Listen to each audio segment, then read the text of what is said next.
आज आपको एक बात बताता हूं, निबियस पिया करो। निबियस क्या होता है पता ही नहीं है।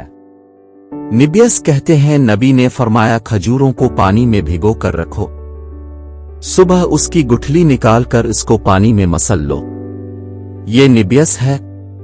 खजूरों को भिगो के इसको पीना, इसमें बादाम भी डाल लो, 5 खजूरें डाल लो, 5 बादाम डाल लो। जो शुगर के मरीज हैं वो खजूरें ज्यादा ना खाएं, गर्दों के जो मरीज हैं वो खजूरें ज्यादा ना खाएं, क्योंकि इसमें पोटेशियम बहुत ज्यादा होता है। पेशाब के बाद मनी के कतरों का आना हमेशा के लिए बंद, और इसमें आधी चम्मच सफेद तुल मिला लो। ये जितने बूढ़े लोग हैं ना, जिनको पेशाब के कतरे आते रहते हैं, ये निबियस पेशाब के पट्ठों को ताकत देता है, कुव्वत देता है और कैंसर को भी खत्म करता है। बताने वाले कौन? प्यारे पैगंबर जनान मोहम्मद। हमें पता ही नहीं तो उन चीजों को इस्तेमाल करो।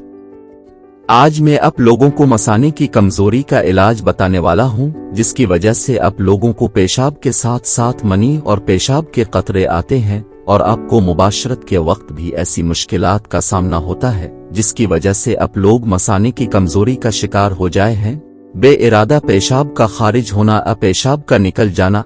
इस बीमारी में मसाना में पेशाब रोकने की कुव्वत कमजोर पड़ जाती है। पेशाब के बिला इरादा खारिज होने के असबाब में कमजोरी, मसाना, खराश, मसाना का ढीला हो जाना, जनरल कमजोरी, फालिज होना है। बच्चों में पेट के कीड़े, कांच निकलना वगैरह भी असबाब हैं। ज़ियाबीतस और मिजाज का सर्द होना, सख्त सर्दी के मौसम में भी तकलीफ होती है। पेशाब बिला इरादा कतरा कतरा खारिज होता रहता है। मरीज सोया हुआ हो, जाग रहा हो, पेशाब जितना गर्दों से आता है इतना ही खारिज हो जाता है। बस मरीज को ऐसे महसूस होता है कि इसके कपड़े भीग रहे हों।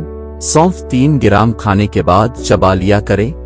कुश्ता कली 2 चावल मजून इर्द खुरमा 12 ग्राम मिलाकर खाएं। पेशाब के साथ कतरे आते हों तो उसके लिए बेहतरीन इलाज है कसरत, एहतलाम, कब्ज ओ गैस, बादी अशिया का ज्यादा इस्तेमाल, मुश्त, जनी, कसरत, कुर्बत वगैरह। जिन हजरात को पेशाब के साथ कतरे आते हों उनको उन चीजों से परहेज करना चाहिए।